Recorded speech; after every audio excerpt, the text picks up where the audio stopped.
حضرت معاویہ بن حکم سلمی رضی اللہ تعالیٰ عنہ نے بیان کیا، میں سیدنا رسول اللہ صلی اللہ علیہ وسلم کے ساتھ آپ صلی اللہ علیہ وسلم کی اقتداء میں نماز پڑھ رہا تھا کہ ایک صاحب کو چھینک آئی۔ میں نے کہا یرحمک اللہ، یعنی آپ پر اللہ کی رحمت ہو۔ صحابہ کرام تیز نظروں سے میری طرف دیکھنے لگے۔ میں نے کہا ہائے افسوس، آپ کو کیا ہوا، مجھے اس طرح دیکھ رہے ہیں؟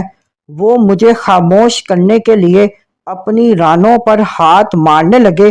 میں خاموش ہو گیا۔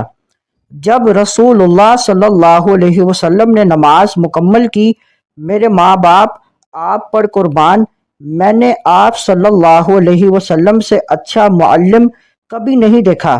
قسم با خدا، آپ نے نہ مجھے ڈانٹا، نہ سزا دی اور نہ کوئی سخت لفظ کہا، بس یہ فرمایا یقیناً نماز میں دنیاوی گفتگو جائز نہیں، نماز تو تسبیح، تکبیر اور تلاوت قرآن مجید کا نام ہے۔